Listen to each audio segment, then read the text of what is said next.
The underlying theme is still the same. We don't need God. We can cultivate, manifest, overthrow, and transcend ourselves. Hello everybody, and welcome to the channel. My name is Aaliyah, and in today's video, we're going to be talking about paradise. Now, when you hear the word paradise, what do you think of?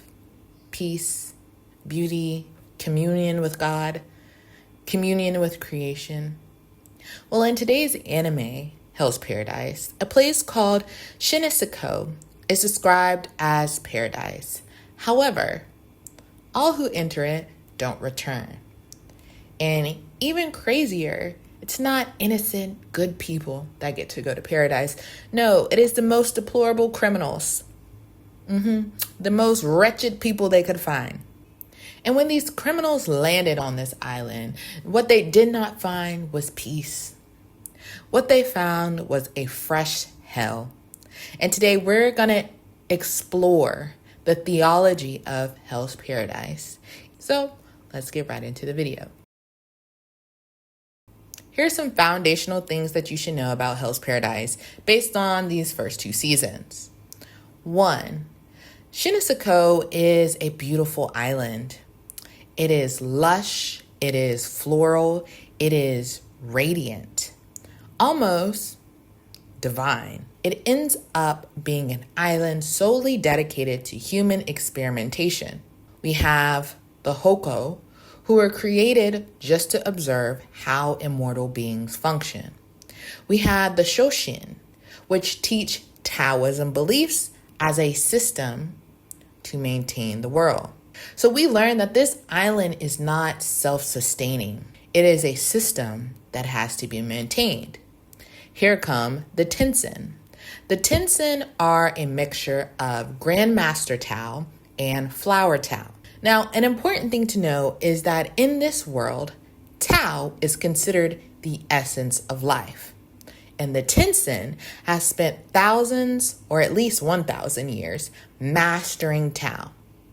This life force can be represented through wood, fire, earth, metal, and water.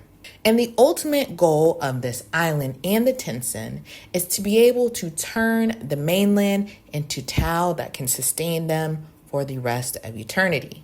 When we first meet the Tenzin, they seem to have achieved what humans chase across all cultures and all walks of life: enlightenment, freedom from death, and power in life. But in this pursuit of Tao and immortality, they have turned into something otherworldly, something not human. So as I was watching season 1, and I love Hell's Paradise, by the way, there's so much symbolism and things like that, I was thinking about the book of Genesis. Eden itself is not just this separate place from humanity that man was kicked out of. Eden was created for a community. It was a place for the presence of God to dwell with his creations, man and woman. And Eden in the Bible, in Genesis, is defined solely through communion. So in Genesis, we see life comes from the Creator. Life is a gift, and it is freely given, while in Hell's Paradise, life is manufactured and it comes at a price. What makes Hell's Paradise so compelling isn't just the Taoist or Buddhist symbolism. It's the human pattern underneath. I want to talk about another story in the Bible that this reminded me of, which was the Tower of Babel.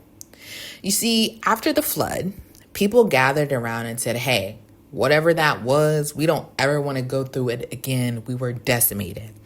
Let us build a tower that touches the heavens, and then we will be like gods. Essentially, whatever happens on this earth, we will be able to overcome. Nothing will be impossible for us. And so in unity, humans began to build this tower. And this is literally the crux that I felt of Hell's Paradise. And it wasn't really about the tower. It was about autonomy and self-sufficiency, being able to ascend or transcend or overcome without reliance or dependence on God.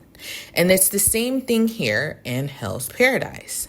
This is what the Tensin represent. They are cultivated immortality. They are self-sufficient.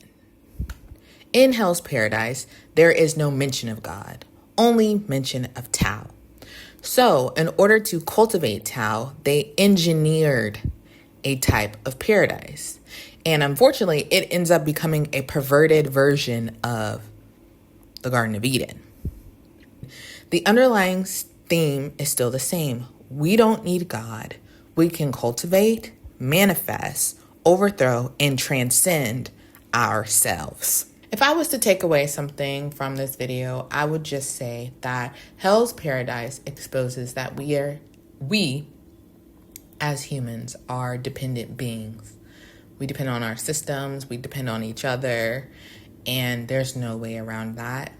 I don't believe there's any way for all of us to transcend outside of God. I think it's interesting to see what people imagine paradise to be without God. Even though they may have not intended that, that's what I see. Yeah, so let me know what you think. If my takeaway makes sense, if I completely missed the mark. Anyway, thank you guys for watching. I will see you in the next video. Bye.